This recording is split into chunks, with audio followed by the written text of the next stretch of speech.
Hey, hey, sec, 1 sec. Hey. Wahe Guru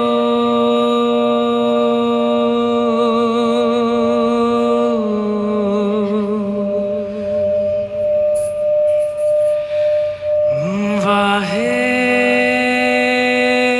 Guru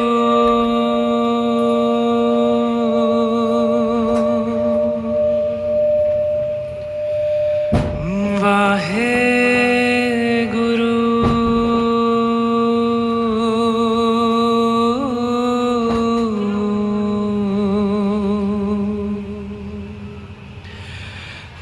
Wahe Guru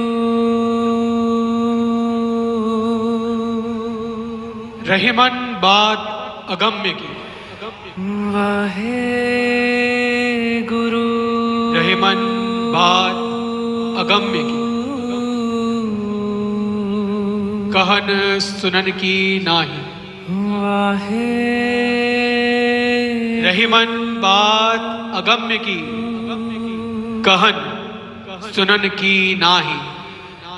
गुरु जे जानत ते कहत नहीं, गुरु जे जानत ते कहत नहीं, कहत ते जानत नाही।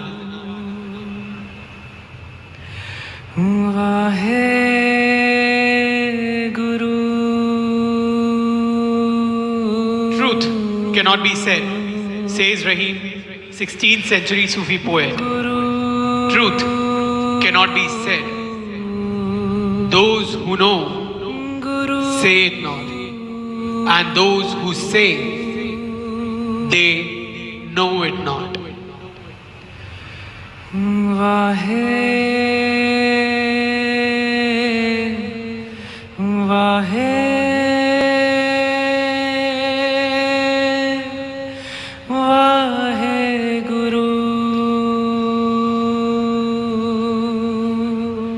जिसको शून्य में जाना उसे शब्दों के माध्यम से कहना, गुरु जिसको शून्य में जाना उसे शब्दों के माध्यम से कहना, शायद यही क्राइसिस है।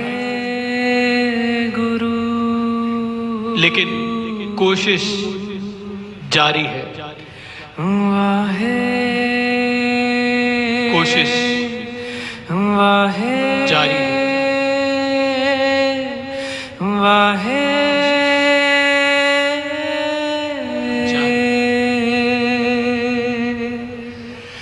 वाहे गुरु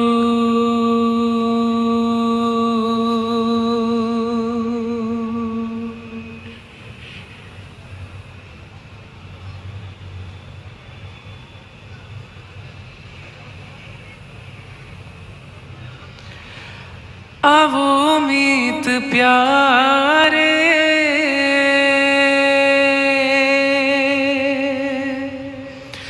मंगल गावो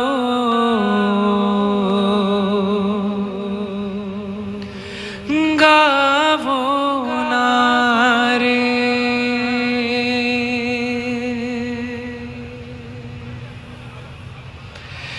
आवो मीत प्यारे मंगल गावो गावो नारे आवो मीत प्यारे मंगल गावो गावो नारे सच मंगल गावो ता प्रभ पावो, सच मंगल गावो ता प्रभ पावो, सुहेलड़ा जोग चारे गावो नारे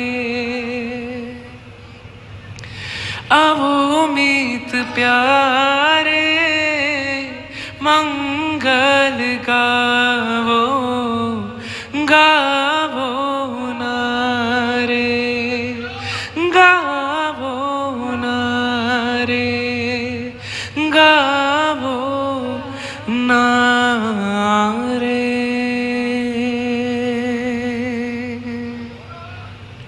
तो हाजरीन, हुआ कुछ यूं कि धरती लहू लुहान हो चुकी थी।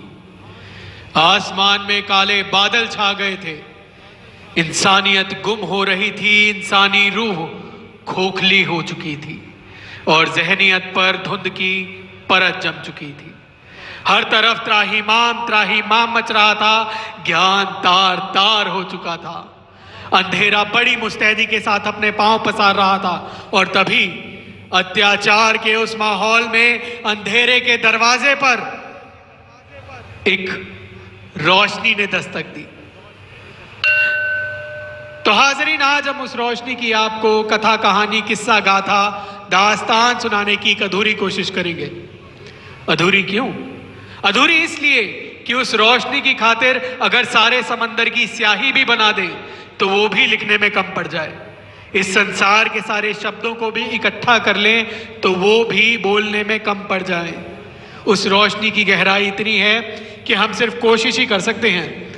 लेकिन वो कहते हैं ना, कोशिश करने वालों की कभी हार नहीं होती। तो हाजरीन, पेश है दास्ताने गुरु नानक।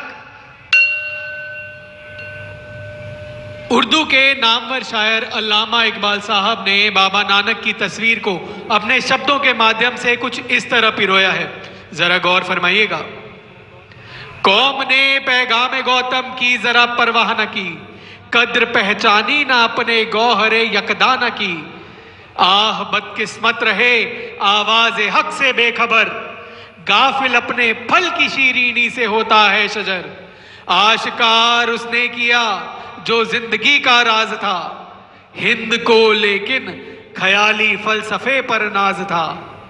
शमे हक से जो मुनव्वर हो ये वो महफिल न थी, शमे हक से जो मुनव्वर हो ये वो महफिल न थी। बारिशे रहमत हुई लेकिन जमी काबिल न थी। आह, शूदर के लिए हिंदोस्तां गम खाना है, दर्द इंसानी से इस बस्ती का दिल बेगाना है। बरहमन सरशार है अब तक मैं पिंदार में, शमे गौतम जल रही है महफिले अघ्यार में। बुतकदा फिर बाद मुद्दत के मगर रोशन हुआ, बुतकदा फिर बाद मुद्दत के मगर रोशन हुआ। नूर इब्राहिम से आजर का घर रोशन हुआ। फिर उठी आखिर सदा तौहीद की पंजाब से, फिर उठी आखिर सदा तौहीद की पंजाब से। हिंद को एक मर्द कामिल ने जगाया ख्वाब से, हिंद को एक मर्द कामिल ने जगाया ख्वाब से। हिंद को एक मर्द कामिल ने जगाया। क्यों उनका सतना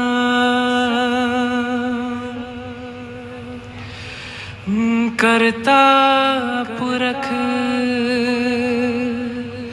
निर्पौ निर्वैर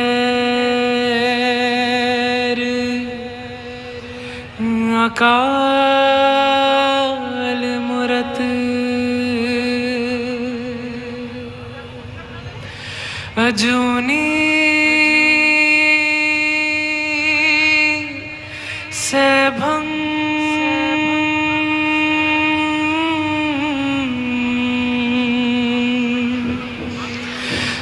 गुर परसा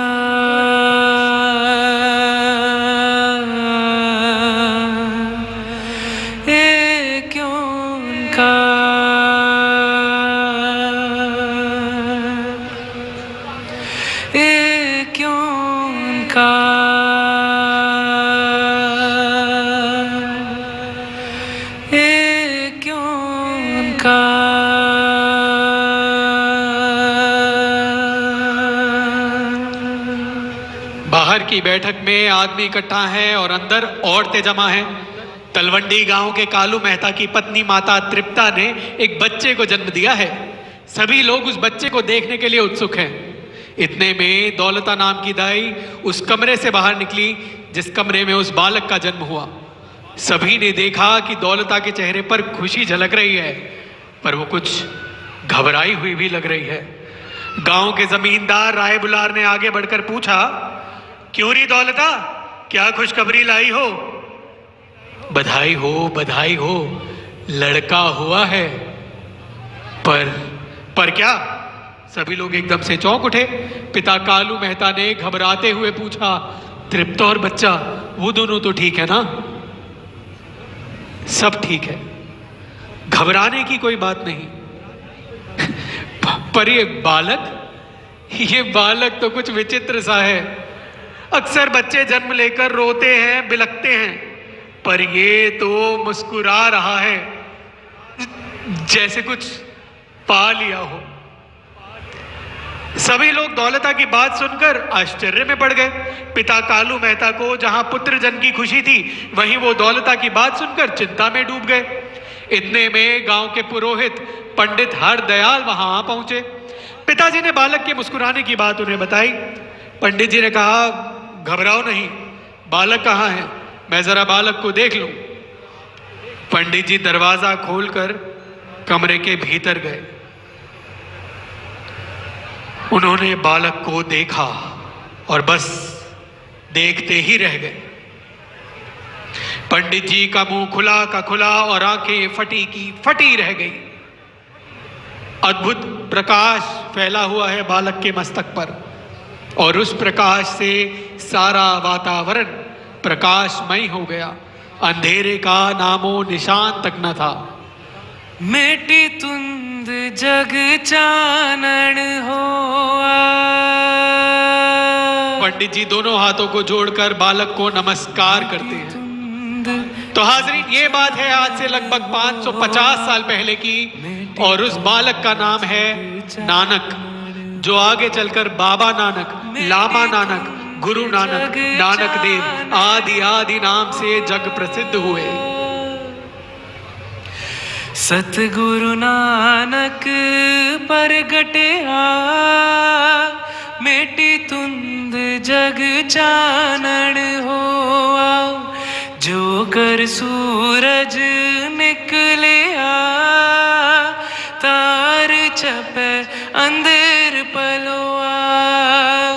तार छपे अंधेर पलोआ। सतगुरु नानक परगटिया।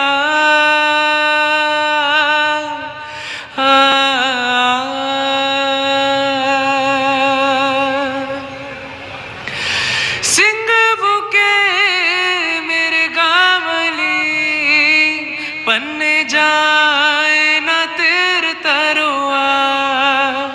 जित बाबा पर तरे, पूजा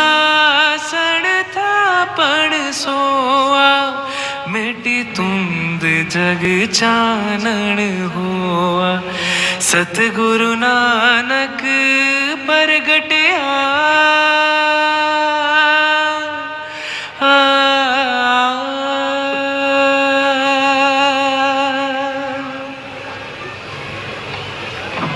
नानक जब कुछ बड़े हुए तो उनके माता पिता ने उनको पढ़ने के लिए स्कूल भेज दिया। पर ऐसे विचित्र विद्यार्थी से तो पंडित जी भी जल्द ही परेशान हो गए। पंडित जी ने एक दिन नानक से स्लेट पर एक अक्षर लिखने को कहा। नानक ने वो अक्षर तो लिख दिया, पर पंडित जी से पूछा, पंडित जी ये अक्षर का क्या अर्थ हुआ? हैरान परेशान नानक के प्रश्नों का पंडित जी के पास कोई उत्तर न था। वो नानक को बहला फुसला के बोले, अरे बेटा कैसा प्रश्न करते हो, ये तो मात्र एक अक्षर है, अक्षर का क्या अर्थ होगा भला? नानक के प्रश्नों के उत्तर किसी भी स्कूलों, मदरसों और मंदिरों में न मिल पाए। मंदिरों और मदरसों की दीवारें नानक को न रोक पाई। वो आस पास के जंगलों में चले जाया करते और जाके संगत करते। संगत से नेचर, लाइफ साइंसेस, जीव जंतु आदि आदि की बातें करते। ये बात पिता कालू मेहता को पता लग गई और वो इस बात से बेहद नाराज हो गए। जैसे कि हमारे पेरेंट्स कभी ना कभी हमसे परेशान हो जाते हैं, ठीक वैसे ही पिता कालू मेहता भी नानक से बेहद परेशान हो गए और एक दिन नानक को गुस्से में बोले, अगर तुम्हारा मन पढ़ाई लिखाई में नहीं लगता नानक, तो जाओ घर की गाय भैंसे ही चरा लो। पिता की आज्ञा मानकर नानक ढोरों को चराने ले गए। नानक की भैंसें इधर उधर चरने लगी और वो खुद वहां वट वृक्ष के नीचे बैठकर ध्यान में मग्न हो गए।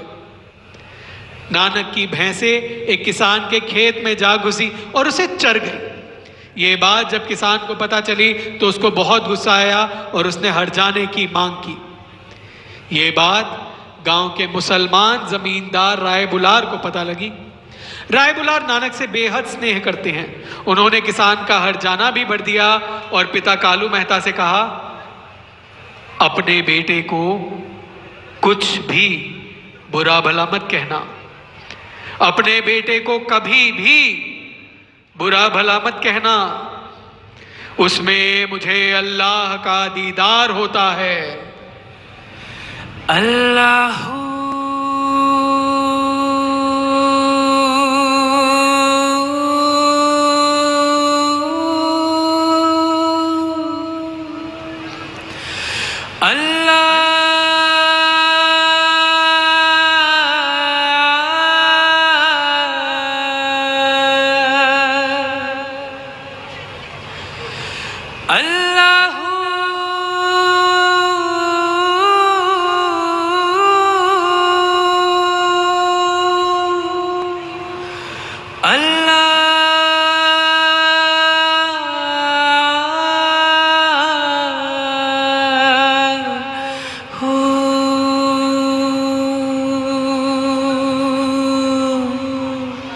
नानक जब कुछ और बड़े हुए तो उनके माता पिता ने सोचा, क्यों ना नानक का यज्ञोपवीत संस्कार करवा दिया जाए। यज्ञोपवीत संस्कार का अर्थ होता है एक बालक का निर्धारित उम्र में जनेऊ धारण कर लेना। जनेऊ सूत का बना होता है और उसके 3 सूत्र होते हैं। ऐसा माना जाता है कि उन तीनों सूत्रों में साक्षात ब्रह्मा, विष्णु और महेश का वास होता है। तो हाजरीन, संस्कार विधि का समय आया। सभी सगे संबंधियों को न्योता भी भेजा गया। जब संस्कार विधि का समय आया तो नानक ने जनेऊ पहनने से साफ इनकार कर दिया। ये बात सुनकर सभी को बेहद आश्चर्य हुआ और गुस्सा भी आया। पंडित जी ने क्रोधित होते हुए पूछा, तुम ये जनेऊ क्यों नहीं पहनोगे नानक? क्योंकि ये जनेऊ तो कुछ दिन बाद गंदा हो जाएगा। तो तुम कैसा जनेऊ पहनना चाहते हो? मुझे तो ऐसा जनेऊ चाहिए जो ना कभी गंदा हो, ना कभी टूटे, ना कभी गले और ना ही कभी नष्ट हो। नानक ने बहुत ही सहज भाव से उत्तर दिया। पिता कालू मेहता ने डांटते हुए पूछा, पर नानक ऐसा जनेऊ आएगा कहां से? आ सकता है पिताजी, मेरे लिए ऐसा जनेऊ बनवाइए जो दया रूपी कपास से बटकर संतोष रूपी सूत का बना हो, जिसमें संयम की गांठ से सच्चाई की बटाई हो।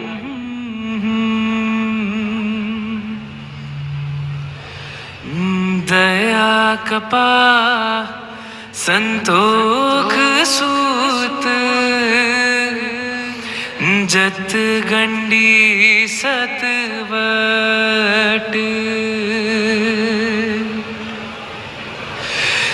दया कपा संतोख सूत, जत गंडी सतवट। एह जनेऊ जी का हईता पांडे कत। एह जनेऊ जी का हईता पांडे कत। ना एह टूटे ना मल लागे, ना एह जल ना जाए। ना एह टूटे ना मल लागे,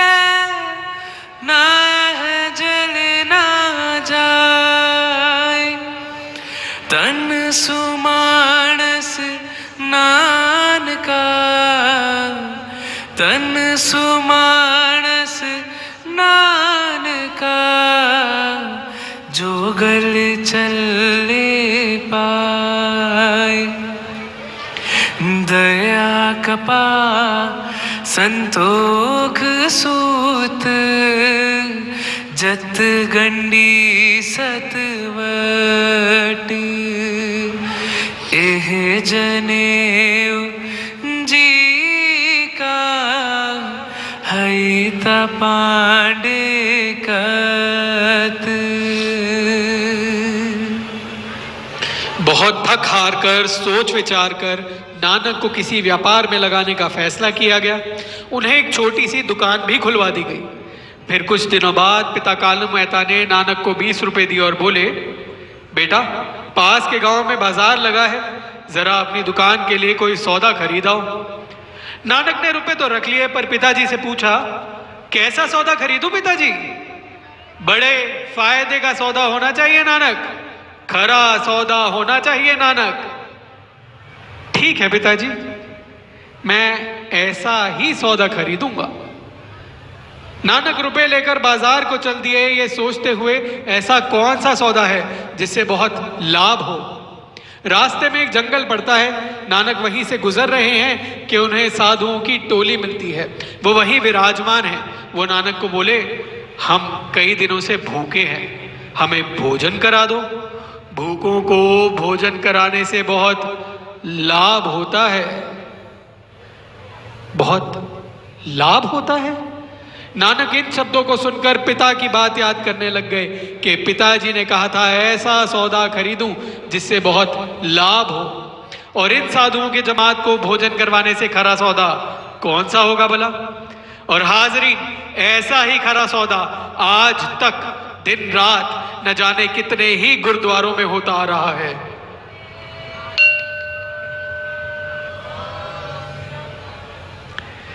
तो हाजरी, नानक के पास जितने भी रुपए थे उन रुपयों से भूखे साधु संतों को भोजन करा दिया और जरूरत की कुछ चीजें ले दी। नानक जब खाली हाथ घर लौटे तो पिताजी ने पूछा, कौन सा सौदा खरीद कर आए हो नानक? बड़े फायदे का सौदा खरीदा है पिताजी, मैंने आपके दिए हुए रुपयों से भूखे साधु संतों को भोजन करा दिया। भूखों को भोजन कराने से बहुत लाभ होता है ना। नानक की बात सुनकर पिता कालू मेहता गुस्से से भर गए और नानक को बहुत डांट फटकार लगाई। नानक के ढंग के न थे। सगे संबंधियों को लगा कि शायद नानक को कोई मानसिक रोग है। वैद्य को बुलाया। वैद्य जी आए, नानक के पास बैठे और उनसे पूछा, बेटा तुम्हें कहां कष्ट है? मेरी आत्मा में। आत्मा में कैसा कष्ट नानक? मेरी आत्मा में ये कष्ट है वैद्य जी कि वो अपने परमात्मा से बिछड़ गई है। उसे उनसे मिलने की तीव्र इच्छा दिन रात सताती है। खुसरो दरिया प्रेम का उल्टी बहकी धार। खुसरो दरिया प्रेम का उल्टी बहकी धार। जो उभरा सो डूब गया, जो डूबा सो पार। नानक के पास केवल प्रेम है। जिसके पास जो होता है वो वही दे सकता है। घृणा, ईर्ष्या व मनस्य वाला इंसान वही देगा जो उसके पास है। नानक ने प्रेम दिया, भरपूर दिया। प्रेम को गाया, बस गाया और गाकर ही पा लिया। अगर हम किसी भी कृत्य को समग्रपान यानी पूरी कंसंट्रेशन से करते हैं तो वो कृत्य ही हमारा मार्ग बन जाता है। पूरे हृदय से एक गीत भर ही गा दे तो वो गीत ही हमें मार्ग दिखा देगा। अधूरे अधूरे कुछ भी कर लीजिए, भटकाव तो निश्चित है। जिन ना पायो प्रेम रस, जिसने प्रेम नहीं पाया उसने कुछ भी नहीं पाया। जिन ना पायो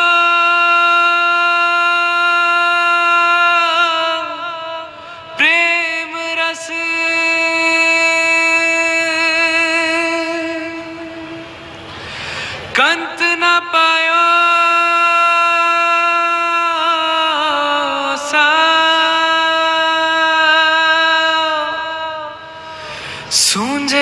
घर का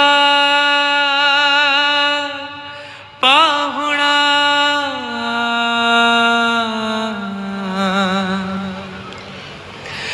जो आया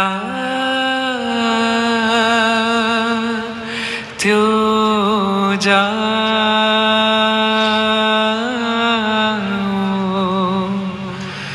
जो आया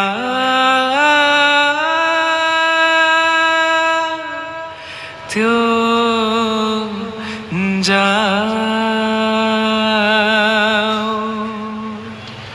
नानक की बड़ी बहन का नाम है बेबे नानकी। बेबे नानकी नानक से बेहद स्नेह करती हैं। सुल्तानपुर लोधी नामक नगर के नवाब दौलत खान के एक कर्मचारी जय राम से ब्याही गई हैं। उन्होंने कुछ दिनों के लिए नानक को अपने पास बुलवा लिया। नवाब दौलत खान ने नानक को अपने मोदी खाने यानी ग्रोसरी शॉप में अनाज बांटने के काम पर रख लिया। नानक अपना काम बेहद शिद्दत से करते हैं। उन्हें जो भी मेहनताना या रसद मिलती वो साधु संतों और ज़रूरतमंदों में बांट दिया करते।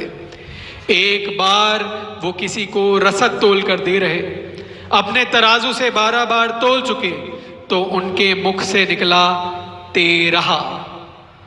पंजाबी में 13 के 2 अर्थ होते हैं। पहला 13 द नंबर 13, दूसरा 13 तुम्हारा, दाओ दाइन योर्स। बस नानक की रट 13 पर ही लग गई। 13 13 13 कहकर न जाने कितनी ही रसद तोल दी। 13 13 13 मेरा मेरा मेरा 13 मेरा मेरा मेरा मेरा मेरा मेरा मेरा मेरा 13 मेरा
जो कुछ है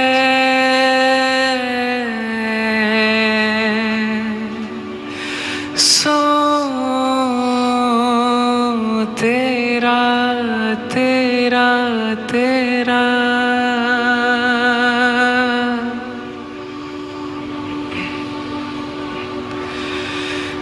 मेरा मुझ में कुछ नहीं,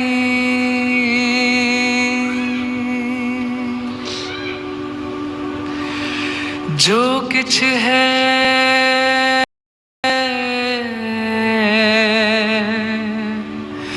सो तेरा तेरा।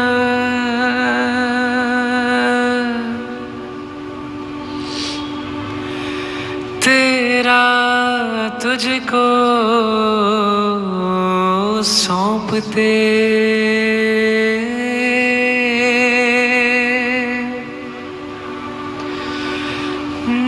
क्या लागे है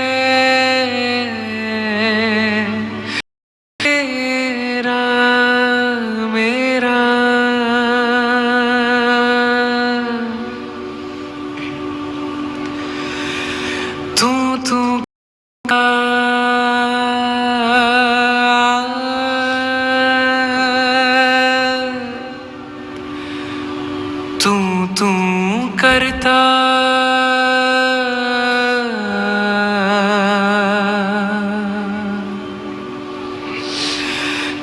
तू करता तू हुआ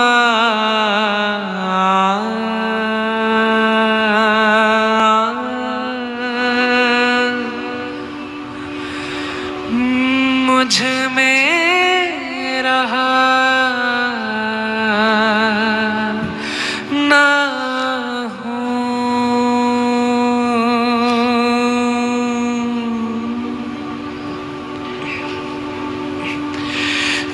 जब आपा पर का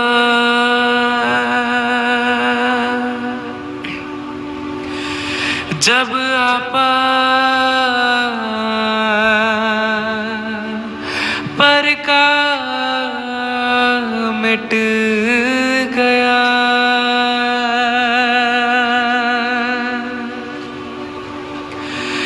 जत देखो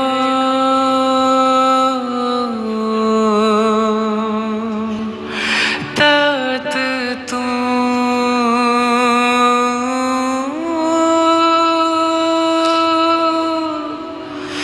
हो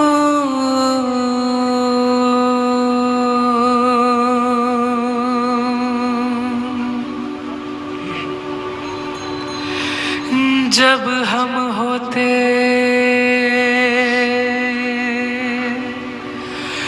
जब हम होते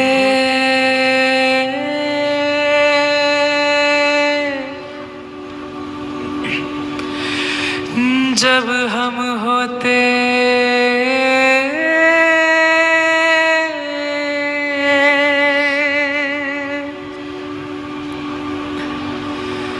तब तू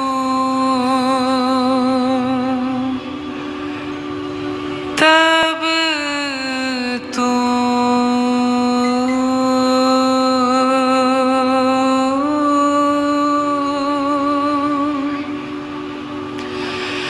तब तू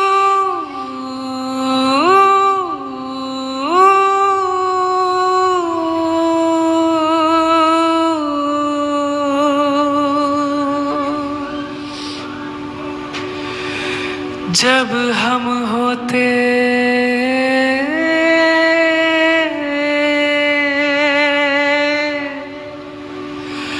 तब तू नाही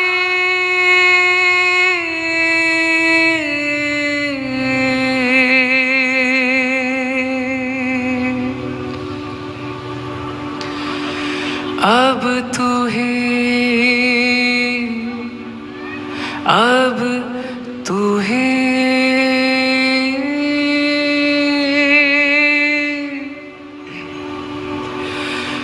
अब तू ही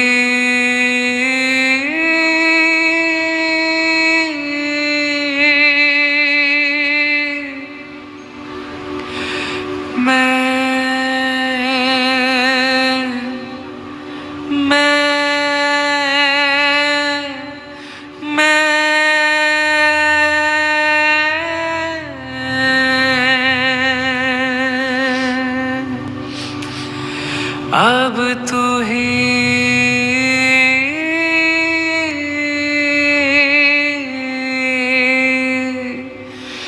मैं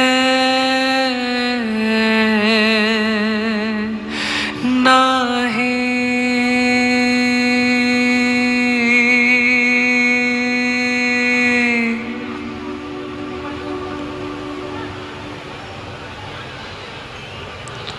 तेरा से आगे का रास्ता है भी नहीं, मैं से शुरुआत है, तेरा पर अंत।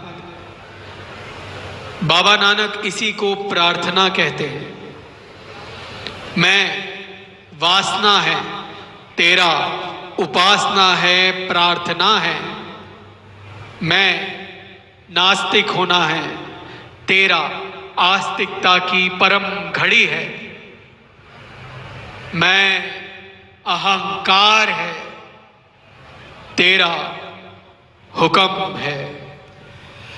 हुक्म अंदब को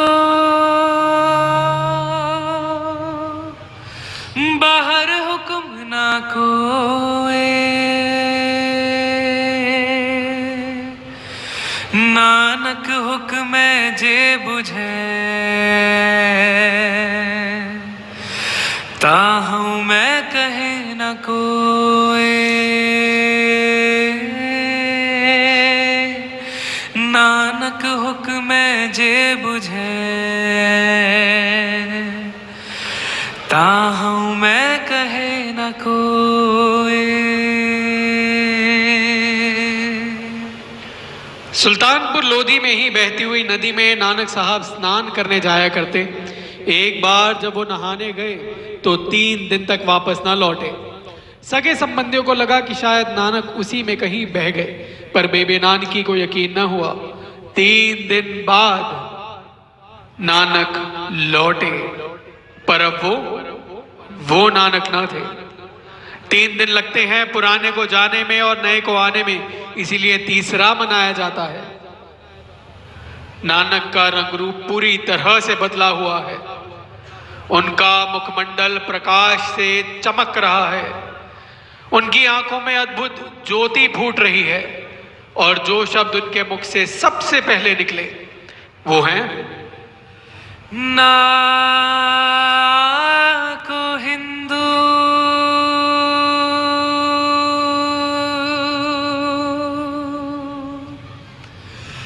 ना मुसलमान,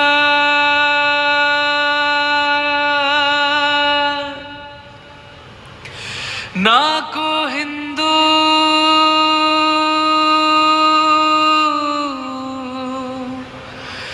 ना मुसलमान।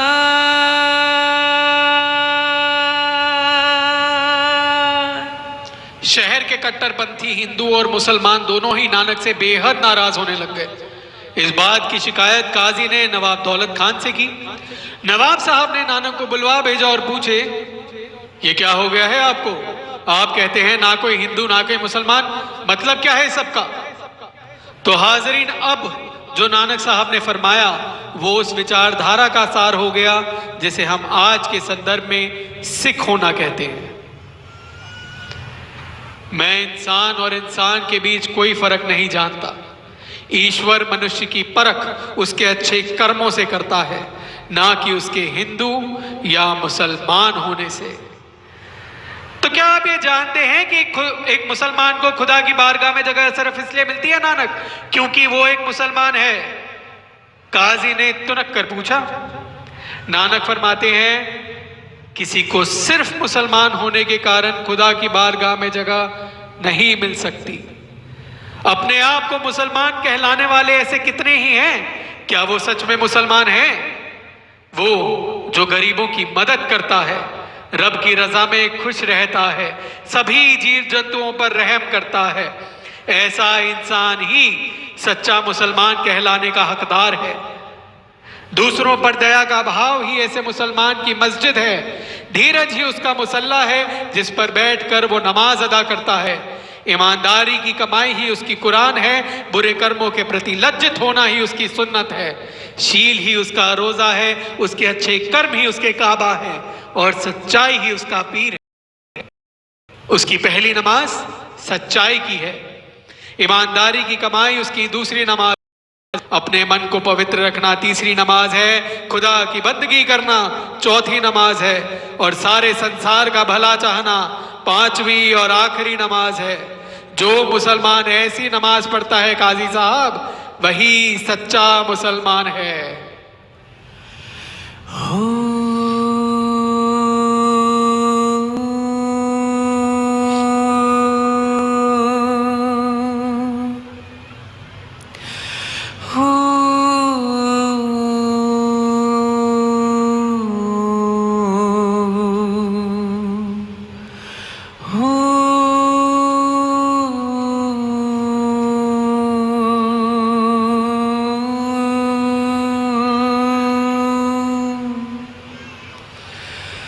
तेरा हूँ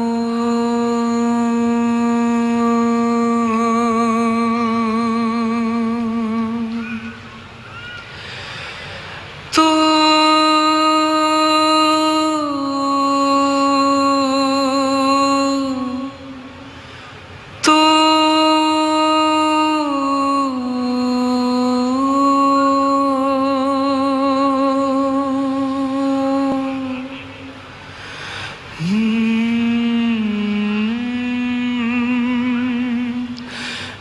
मौला मेरे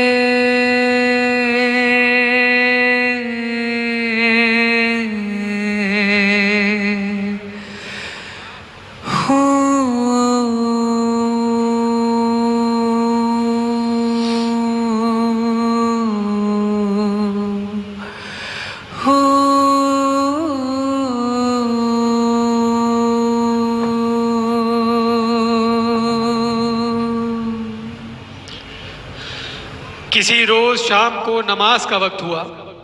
नवाब साहब के कहने पर काजी ने नानक को न्योता दिया और बोले, अजय नानक, आप कहते हैं ना कोई हिंदू ना कोई मुसलमान, तो आज आप नमाज अदा कीजिए। नानक किसी भी चीज के विरोध में न थे। उन्होंने झट से हाँ कर दी और बोले, काजी साहब, अगर आप नमाज पढ़ेंगे तो मैं भी पढ़ूंगा। हाँ हाँ नानक, हम तो जा ही रहे हैं, तुम हमारे साथ हो लो बेटा। तो हाजरीन, नमाज का वक्त हुआ। नवाब और काजी दोनों नमाज पढ़ने के लिए बैठ गए। नानक भी वहीं मौजूद थे, पर उन्होंने नमाज नहीं पढ़ी। ये देखकर नवाब और काजी ने अपनी नमाज जल्दी जल्दी में खत्म की और नानक को गुस्से में बोले, ये क्या बात हुई नानक, आपने नमाज नहीं पढ़ी, ये सरासर बेअदबी है। नानक मुस्कुरा दिए और बोले, नमाज पढ़वाने वाले काजी साहब का मन तो कहीं और था। मैंने नमाज पढ़नी थी, पर शर्त ये थी कि आप भी नमाज पढ़ेंगे। कहाँ था मेरा मन? काजी ने तुनक कर पूछा। नानक साहब फरमाते हैं, काजी की गाय ने अभी अभी एक बछड़े को जन्म दिया है। इनके खाते में एक कुआं है, बछड़ा खुला हुआ है। काजी साहब ये सोच रहे थे कि कहीं बछड़ा कुएं में न गिर जाए। इनको तो बछड़े की चिंता थी, नमाज में ध्यान नहीं था। और नवाब साहब, आप तो काबुल में घोड़े खरीद रहे थे। नवाब और काजी दोनों हैरान हुए, नतमस्तक हुए, नानक साहब के मुरीद हो गए। नानक बड़ी ही मस्ती भरी आवाज में गाते हैं, कोई आंखें पूछा को कहे बिताला, कोई है आदमी नानक बेचारा, पया दीवाना शाह का नानक बोरना। हों हर बिन, हों हर बिन, हों हर बिन अवर न जाना। कोई मुझे भूत कहता है, कोई कहता है मैं बेताल हूं, कोई मुझ पर तरस खाकर कहता है यह आदमी तो पागल है बेचारा। पर मैं तो अपने परमात्मा का दीवाना हो गया हूं। मैं उसके सिवा और किसी को नहीं जानता। पया दीवाना शाह का नानक बोरना। हों हर बिन अवर न जाना।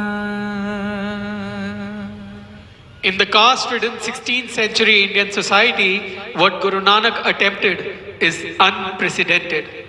Breaking the shackles of narrow established understanding of religion and religious practices, he offers an alternative way of living, free from fear, free from envy, nirpao, nirvair. तो हाजरीन, नानक साहब ने एक ऐसे विचार को जन्म दिया जिसे हम आज के संदर्भ में सिख होना कहते हैं। सिख होना बेहद ही कठिन है। नानक का सिख होना बेहद ही कठिन है। गृहस्थ होना आसान है, लगे रहो काम का जीवन संसार में। सन्यासी होना भी आसान है, भाग जाओ जंगलों में सब कुछ छोड़कर। पर सिख होना एक सिंथेसिस है, सिख होना एक जोड़ है, संयोग है, गृहस्थ और सन्यासी दोनों का। सब कुछ छुओ, सब कुछ भोगो, भागो नहीं टिको, लड़ो, चलो, खड़े हो जाओ जुल्म के खिलाफ, गुर्बत के खिलाफ, गरीबों के लिए, बराबरी के लिए, जरूरतमंदों के लिए, सिर्फ अपने लिए नहीं, सभी के लिए।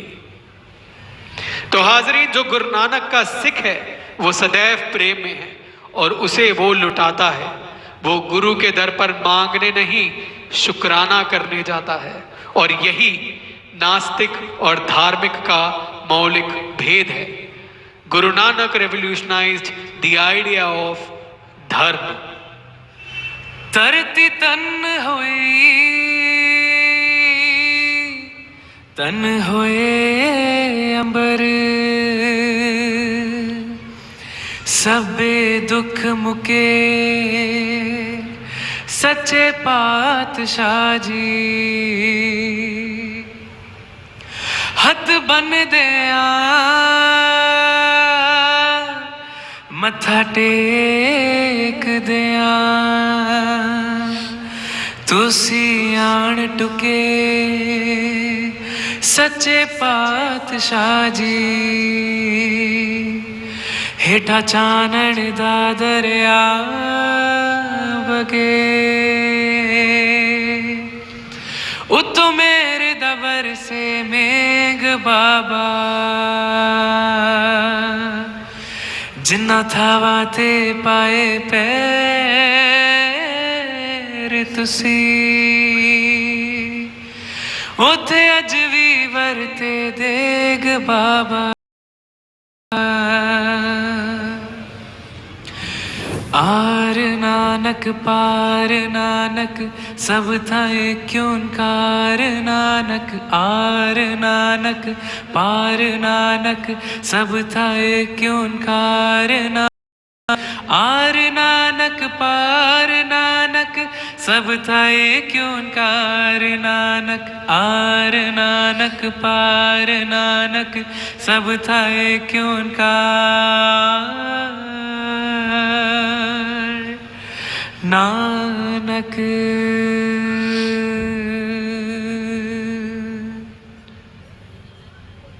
जीवन को जीने के दो ढंग हैं। एक ढंग है संघर्ष का, तो दूसरा समर्पण का। संघर्ष का अर्थ है कि मेरी मर्जी समग्र की मर्जी से अलग है। समर्पण का अर्थ है कि मैं समग्र का ही एक अंग हूं और मेरी मर्जी के अलग होने का कोई सवाल ही नहीं। मैं अगर अलग हूं तो संघर्ष स्वाभाविक है। मैं अगर विराट के साथ हूं तो समर्पण स्वाभाविक है। संघर्ष लाएगा अशांति, चिंता, तनाव। समर्पण शांति, शून्यता, आनंद, परम आनंद और अंत में परम ज्ञान। संसारी वही है जो संघर्ष कर रहा है और धार्मिक वही है जिसने संघर्ष को छोड़ा और समर्पण अपना लिया। मंदिर, मस्जिद, गुरुद्वारे, चर्च, इन सबका धर्म से कोई लेना देना ही नहीं, अगर हमारी प्रवृत्ति ही संघर्ष की है।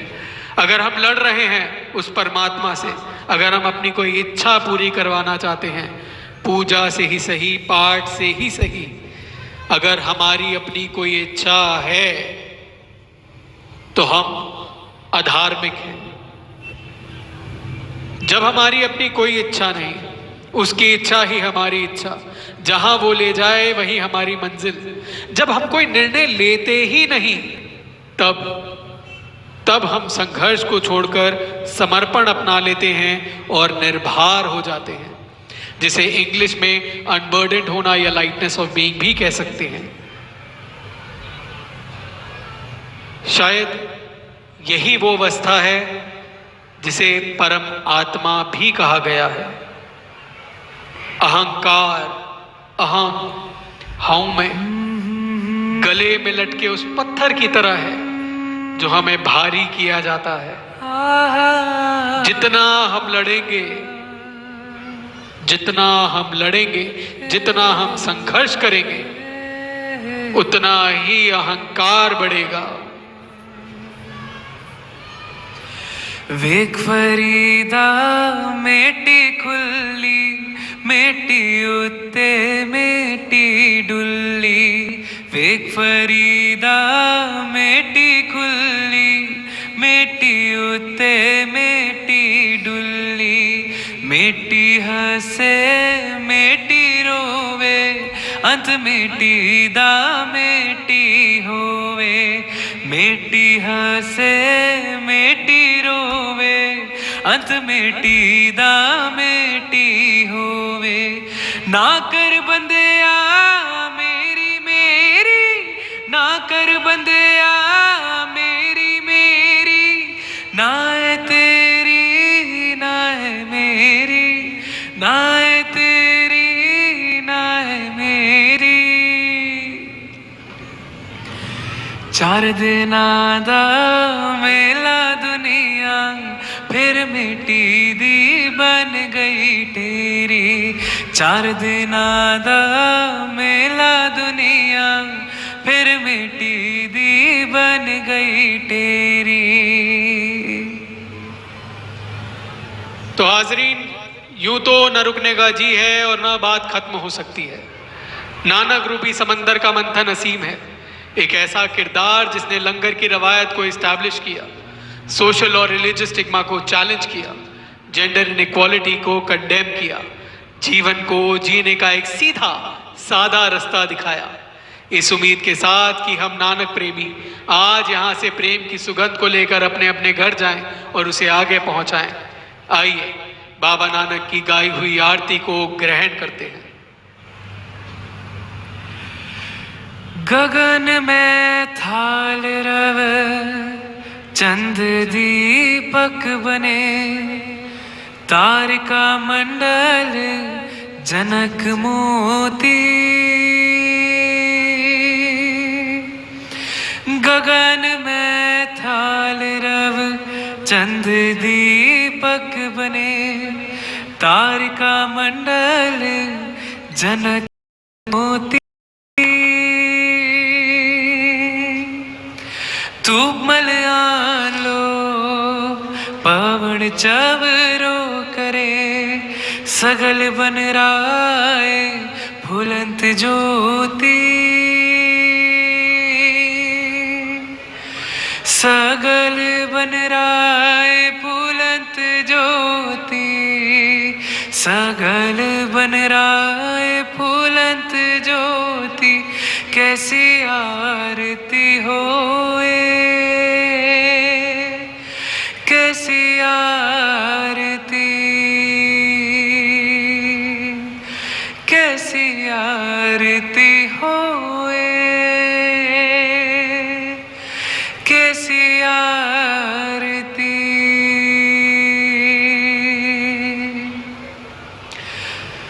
हाजरीन, दास्तान पढ़ते गाते सुनाते हुए हमसे ढेरों गलतियां हुई हैं। हमें नादान समझ के माफ़ कर दीजिए और ये आशीर्वाद दीजिए कि हम आइंदा दास्तान को बेहतर तरीके से गा सकें, सुना सकें, पढ़ सकें। शुक्रिया।